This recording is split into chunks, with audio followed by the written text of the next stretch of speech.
nous allons voir comment consulter la déformée et les isovaleurs après avoir calculé la structure dans CP3D. Pour ce faire, nous ouvrons le menu Calcul en haut de l'interface et sélectionnons Déformée et isovaleurs de la fenêtre active. Après avoir cliqué sur l'option, une fenêtre surgissante s'affiche où nous pouvons consulter la déformée et les isovaleurs des éléments visibles dans la fenêtre qui est active à ce moment-là. La fenêtre Options s'ouvre également, où nous indiquons les informations à afficher.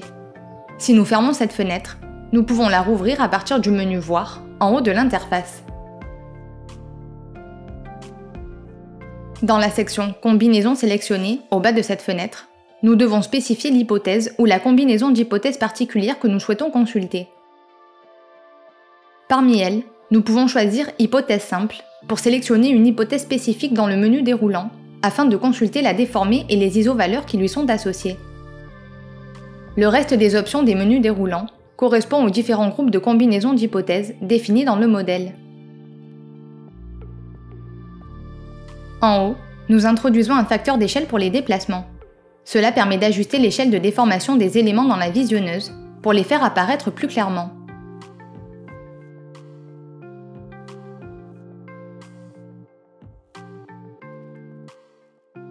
Plus à droite, en cliquant sur le bouton Animation, une animation de la déformée de la structure causée par la combinaison sélectionnée est générée à l'écran, en partant de la situation non déformée.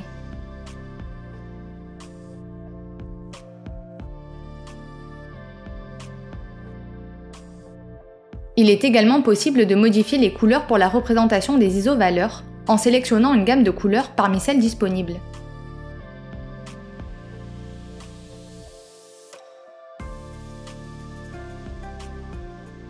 En activant la case correspondante, nous pouvons écrire la valeur maximale représentée par la gamme de couleurs dans les éléments de la déformée.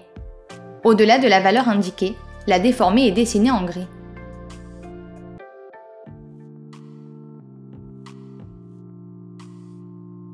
Si nous activons la case « Voir la structure », nous obtenons une représentation réaliste semi-transparente de la structure avec la déformée. Ensuite, dans la section « Résultats », nous choisissons si afficher la déformée de la structure ou les isovaleurs des plaques. Cette section n'apparaît que si des plaques ont été insérées dans la structure. Si nous sélectionnons « Déformer », la déformée des éléments de la structure est affichée pour la combinaison sélectionnée. En sélectionnant Isovaleurs, le logiciel permet de visualiser diverses informations sur les éléments des plaques via des isovaleurs. En cochant Déplacement, nous pouvons consulter le déplacement total et les déplacements et rotations autour des axes globaux X, Y ou Z en les choisissant dans le menu déroulant.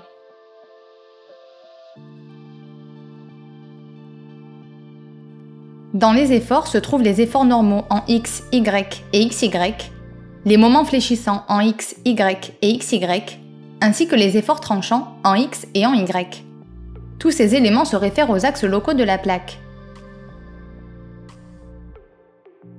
Enfin, en sélectionnant Contraintes, nous devons choisir dans le premier menu déroulant si nous souhaitons consulter les informations de la face supérieure, de la face inférieure, ou du maximum, du minimum, ou du maximum absolu des deux faces. Ensuite, nous choisissons dans le deuxième menu déroulant entre la contrainte normale en X ou Y, tangentielle en XY, XZ ou YZ, contrainte maximale, contrainte minimale, contrainte de von Mises ou contrainte tangentielle maximale. Là encore, ces contraintes se rapportent aux axes locaux de la plaque. De plus, nous pouvons sélectionner Afficher les efforts lissés, voir la discrétisation ou dessiner les axes des plaques en cochant les cases en bas. Nous pouvons également activer les cases Valeur maximale et Valeur minimale pour définir les limites de la plage de visualisation des isovaleurs. Les valeurs supérieures ou inférieures à ces limites sont représentées avec les couleurs correspondant aux extrêmes de la gamme de couleurs sélectionnées. Dans la partie supérieure de l'interface se trouve le menu Efforts. Si dans ce menu nous cliquons sur Consulter et passons le curseur sur des éléments de la structure, les valeurs des efforts associés à chaque point s'affichent. Via cette interface, nous pouvons garder plusieurs fenêtres ouvertes simultanément avec différentes informations.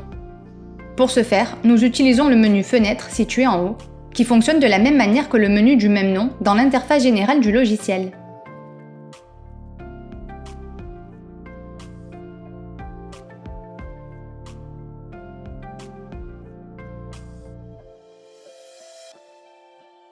Enfin, pour quitter la fenêtre de visualisation de la déformée et les isovaleurs, nous cliquons sur le bouton « Terminer ».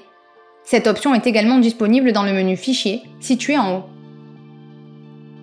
La configuration des différentes fenêtres de visualisation de la déformée et les isovaleurs est associée à chacune des vues de la structure de CP 3D. Cette configuration est maintenue, même si nous quittons la fenêtre d'isovaleur, et est sauvegardée jusqu'à ce que nous fermions la session dans le logiciel.